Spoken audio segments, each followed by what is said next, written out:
Well, I mean, I've worked with young people most of my life, like since I was a young person. So that's one of the things I've done. So I've always been there working in and around schools and young people. So I understand their world quite a lot. And then I started really about 7 years ago, started thinking, okay, what really makes people tick and what does success look like? And I kind of looked at that in both an academic way from education and both in a kind of life and business kind of way, which is why I ended up writing the book that I did and stuff like that. So you're an author? I am, yeah. I'm an author of 8 books. I've contributed to 8 books, all in all. 8? I am, yeah. It's quite. My friends still think it's hilarious that I've written 8 books because they think I've written more books than I've read. Do you know what I mean? So. Well, you can write mine. Yeah. But the one I use in schools is this one. This is what I speak about when I'm in a school situation or helping young people. How to enjoy and succeed at school and college. Subtitled "How to be sick at school." How to be sick at school. That's dropped it. that's sick as in good in it, not sick as in. That's a different thing. Don't ever do that again. That's the kind of like that's kind of. I work in quite a lot of urban schools and some challenging school environments. They understand what sick at school means. Yeah, so you're a bad man. No. I'm a middle-aged bloke that's, it brings them some good stuff, but hopefully it'll be quite funny too. So that's what I do.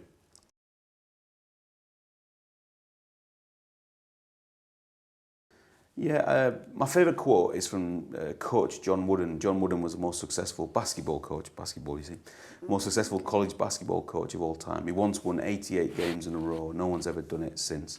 Whoa. And Coach John Wooden was just an amazing guy. And he has this wonderful quote, which says that success is peace of mind. Peace of mind. That knowing that you did your best to become the best that you are capable of becoming. And I love the fact that it's peace of mind, that he doesn't say success is getting a BMW, having a 7-bedroom house, being famous, whatever that means. He doesn't say any of that stuff. Success is peace of mind. Because at the end of the day, if you're being in a school situation, if you know that you've given it your best shot that day, that's what success is for you. Because not everyone can be like top of the grades, because that's not how statistics work, so not everyone can be 100% at the top, and then, because we're all at different levels. Yeah. So really what school staff want and do, and what I encourage people is to understand that they can be successful how they are, so to the best of their ability. So all I've got is Lee Jackson. Do you know what I mean? That's all I can be, is Lee Jackson. Yeah. I can't even be like, Phil Mitchell's brother off EastEnders, even though I look a little bit like him.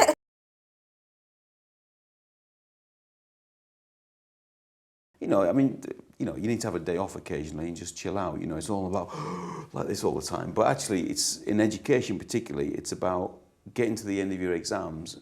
Did you give it your best shot? Because that peace of mind can be in a kind of, like in the holidays. So if anyone's listening, it's about coming up to say year 11, right? You take your exams middle of June, you're finished, and you've probably got the longest holiday of your life there, like 3 months doing nothing. And so you can either spend that holiday just chilling out with peace of mind, going, do you know what? I gave it my best shot. I'll turn up in August. I'll get my results. I know I've given it my best shot. Or people can spend 3 months going, oh, no, I wish I hadn't watched Jeremy Kyle all day. That was me.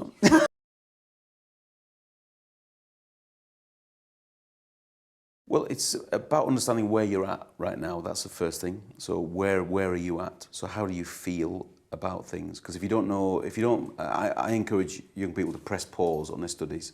So press pause and just go, where am I at now? So you understand, okay, I need to work on this, and this, and I know where I'm at. That's important, because if you just kind of don't know where you're at, then you just kind of flounder around, So press pause. And there's a few little techniques that I use, and they're all really down to earth, because I'm from Leeds and I'm from Yorkshire. I keep it really simple. I don't have any complicated words. So one thing is focus.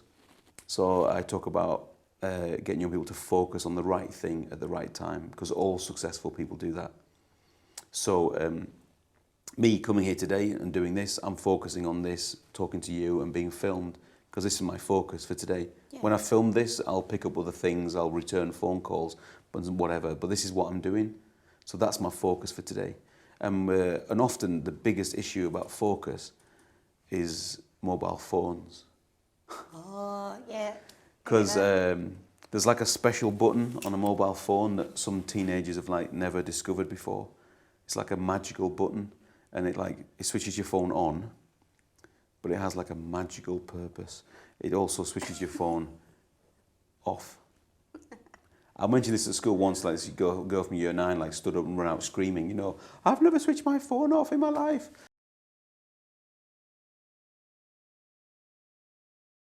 With social media now, you can say to young people come up to me and say, my revision's not really working.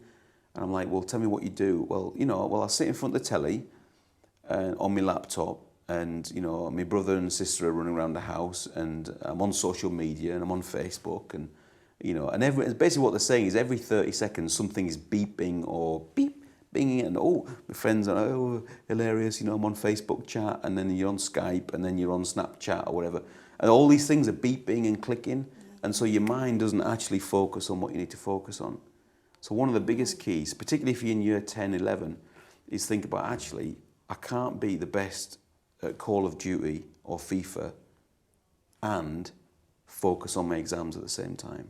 So even if you're a social media addict, go on social media and tell people you're going offline.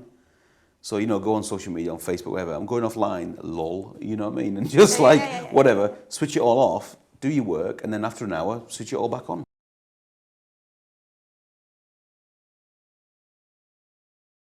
Your teacher will say, you've got this, these are past paper, you've got 1 hour starting now. I hate doing them. Yeah, they're hard work, aren't they? Yeah. But the reason you're doing them is for you to get good at them. Yeah. So if someone's watching this video and if they're estimated to get a B and it comes back and they get a D, then they've only got 2 options. And then the first option is like, whatever, and walk out the room. And the second option is, sir, miss, can I try that again to get a better result? Because that idea of trying something again and then again and again will get you to the point when it comes to your real exams, you've already sat 50 exams.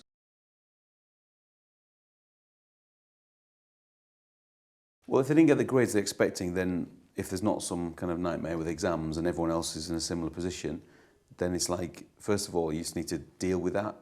Press pause again. What are my options?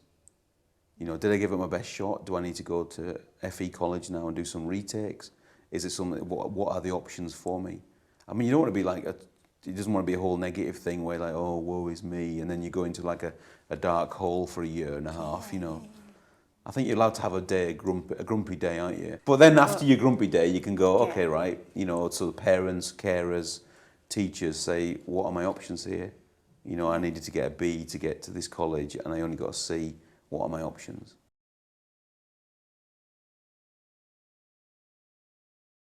My favourite one is of a woman in South Korea called Cha Sa-soon from Seoul in Korea.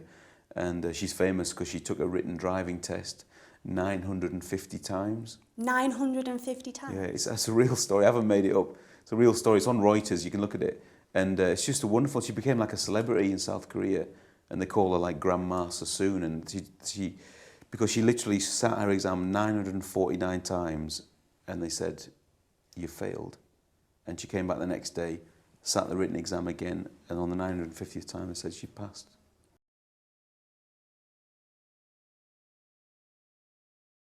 Now is a bad time to give up. Now is a bad time to give up. So don't give up on your education. If you're in year 10, by the end of year 11, you'll have done 14,000 hours of education. So don't give up at the last hurdle. Just keep on going. Through the hard days, the tough days, just keep on going. You'll get there in the end. Just plod on, you'll make it, I promise.